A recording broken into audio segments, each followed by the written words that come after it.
Listen to part of a university lecture on modern world history. And one of the most dramatic political events of the 20th century was the rise and fall of the Berlin Wall, which stood between East and West Berlin and between West Berlin and East Germany for 28 years, from 1961 to 1989. At the end of the Second World War, Germany was partitioned by its occupiers into four zones: the US, British, French, and Soviet Russian zones at the Potsdam Conference in the summer of 1945. And Germany's capital city, Berlin, was divided in the same way, even though the city lay completely inside the Russian zone of the country. At first, there was a cooperative intention to eventually reunite Germany, but instead, tensions increased between the Allies and the Soviets as the Cold War, the war of communist ideology versus capitalist ideology, emerged. In 1948, the Soviets tried to starve the Allies out of Berlin by closing all the land routes to the city to Allied transport. But U.S. President Harry Truman ordered a military airlift of supplies into the city. He defied the Soviets and signaled the resolution of the Allies to remain in their isolated sectors, come what may. The idea of reuniting the country fell apart. In 1949, Germany was reorganized.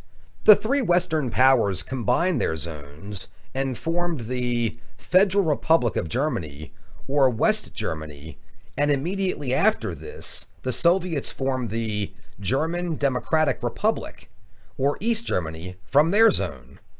And the city of Berlin was similarly divided into West Berlin and East Berlin. West Berlin, in the middle of East Germany, became an island, but at that time the borders were open and many Berliners crossed relatively freely from side to side, including some 60,000 East Berliners that commuted daily into West Berlin to work. But West Germany prospered very well. In fact, it was labeled an economic miracle. But the economic and social conditions in East Germany failed terribly, so thousands of East Germans began immigrating from east to west, and the handiest portal and the symbol of prosperity and freedom was West Berlin. By 1961, about 2.5 million East Germans, that's about 1,500 people a day, had fled to the west. East Germany was losing its workforce. In fact, it was losing its population. At the Vienna summit in June of 1961, Soviet Premier Khrushchev and U.S. President Kennedy's discussions were so cold that both sides brought up the possibility of another war.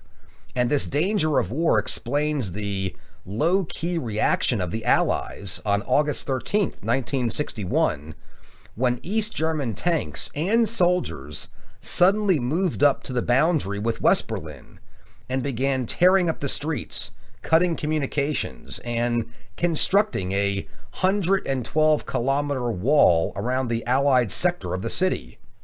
They finished their work in 24 hours, and West Berlin was completely cut off from East Germany. This first wall was little more than a long barbed wire fence, and escapes became so common that a succession of four walls, each more imposing and more impregnable than its predecessor, were eventually constructed. The fourth and final wall, built in 1975, was made of reinforced concrete, nearly 4 meters high, and also included a lighted control strip, a vehicle ditch, 300 watchtowers, 20 bunkers, a patrol road, and then a second fence. During its existence, about 5,000 people managed to escape over the wall, but also more than 100 people were shot and killed. As security got tighter, people devised other methods of escape. They jumped over the wall from adjacent buildings, or they tunneled under it. One of the most imaginative escapes was by two families who collected hundreds of remnants of nylon cloth, sewed them together to make a hot air balloon, and then floated over the wall to freedom. Under Erich Honecker's draconian leadership, life just got worse and worse in East Germany. But then, in the summer of 1989, Hungary's borders suddenly opened, immediately creating a broad new escape route. At about the same time, there were loud student demonstrations in Leipzig, demanding that the wall come down. Meanwhile, Soviet Premier Mikhail Gorbachev had announced that the Soviet Union would no longer suppress popular movements in its satellite states. This was the time when the Iron Curtain was starting to show its cracks everywhere. And on November 9th, 1989, Günter Schabowski, who was the leader of the East Berlin Communist Party, almost accidentally mentioned at a live press conference that the country's travel restrictions were going to be lifted immediately for private trips abroad. East Berliners rushed to the checkpoints by thousands, and the uncertain border guards, wanting to avoid violence, let them pass through to West Berlin. In the next days and weeks, wall woodpeckers appeared. Hundreds of citizens began to tear down the wall themselves with picks and hammers and chisels. The reunification of Germany was officially concluded on October 3rd, 1990. And today, only remnants of the Berlin Wall remain as a memorial and as a warning against the evils of totalitarianism.